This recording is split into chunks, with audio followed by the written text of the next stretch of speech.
12 ദിവസത്തെ പരിശ്രമങ്ങൾക്കൊടുവിൽ പ്ലാന്റിലെ തീയും പുകയും ശമിച്ചുവെങ്കിലും ജാഗ്രത ഇപ്പോഴും തുടരുകയാണ്.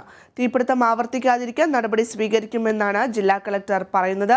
അതേസമയം സമീപ പ്രദേശങ്ങളിൽ ആരോഗ്യ സർവേ ഇന്നു മുതൽ ആരംഭിക്കുകയാണ്. വിശദാംശങ്ങളുമായി കൊച്ചിയിൽ നിന്ന് അജി കുഞ്ഞുമോൻ ചേരുന്നു. അജി, ഇന്നലെ 95% തീ അണയ്ക്കാൻ സാധിച്ചുവെന്ന ഒരു റിപ്പോർട്ട് പുറത്തു വന്നിരുന്നു. അതിന് പിന്നാലെയാണ് ഇന്നിപ്പോൾ നോക്കുമ്പോൾ തീയും പുകയുമെല്ലാം ശമിച്ചു എന്നുള്ള ഒരു വാർത്തയാണ് ഇപ്പോൾ പുറത്തു വരുന്നത്. ഇപ്പോഴും ജാഗ്രത തുടരുന്നുണ്ട്. അതേസമയം ചില സർവേകളും നടത്തുന്നുണ്ട്. അതിനായി 202ഓളം ആശാപ്രവർത്തകർക്ക് പരിശീലനവും നൽകിയിട്ടുണ്ട്. വിശദാംശങ്ങൾ എന്തൊക്കെയാണ്? ഭദ്ര 100% തീയും ബ്രഹ്മപുരത്ത് അണച്ചു എന്നാണ് ഈ ഘട്ടത്തിൽ പറയാനുള്ളത്. ഇന്നലെ വൈകുന്നേരത്തോടു കൂടിയാണ് പൂർണ്ണമായും ദൗത്യ സംഘം തീ പൂർണ്ണമായും അണച്ചത്. ഇന്ന് രാവിലെ നേരിയ പുകയുടെ ഇത് മാത്രമേ ഉണ്ടായിരുന്നുള്ളൂ, ഈ പ്രദേശത്ത് ഉണ്ടായിരുന്നുള്ളൂ. 12 ദിവസം തുടർച്ചയായി നടന്ന ദൗത്യത്തിനൊടുവിലാണ് ഈ പുക നിയന്ത്രണ വിധേയമാക്കിയത് എന്നുള്ളതാണ് ഏറ്റവും ശ്രദ്ധേയമായ കാര്യം. അതൊരു ആശ്വാസകരമായ വാർത്ത തന്നെയാണ്. ഈ ബ്രഹ്മപുരത്തും ഒപ്പം തന്നെ പരിസര പ്രദേശത്തും അന്തരീക്ഷ മലിനീകരണത്തിന്റെ തോത് വർദ്ധിക്കുകയും ഈ വിഷപ്പുക വ്യാപിക്കുന്ന ഒരു സാഹചര്യം ഉണ്ടായിരുന്നു.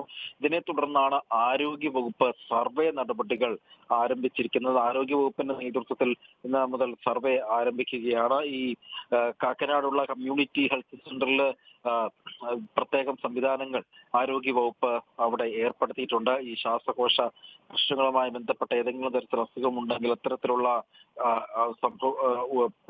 പരിഹാരത്തിനായി ആരോഗ്യ സർവേ ഇന്ന് നടത്തിയിട്ടുണ്ട്. അത് കാക്കനാടാണ് ആരംഭിച്ചിരിക്കുന്നത്. ഈ 12 ദിവസത്തെ ഈ ദൗത്യത്തിനൊടുവിൽ ഈ പൂർണ്ണമായ അഗ്നിശമന സേനയും മറ്റും ഈ സേന പിന്മാറ്റം, അതായത് ഈ ദൗത്യ സംഘം പൂർണ്ണമായും ബ്രഹ്മപുരത്ത് നിന്ന് പിൻവാങ്ങുന്ന ഒരു സ്ഥിതിയാണ് ഉള്ളത്. ഇപ്പോൾ ഒരു യൂണിറ്റ് അഗ്നിശമന സേന മാത്രമാണ് ബ്രഹ്മപുരത്തുള്ളത്. അടിയന്തര സാഹചര്യങ്ങൾ തീ അണയ്ക്കുക എന്നുള്ള ഒരു ദൗത്യവുമായാണ് ഈ ദൗത്യ സംഘം അവിടെ പ്രവർത്തിക്കുക. ഭദ്ര.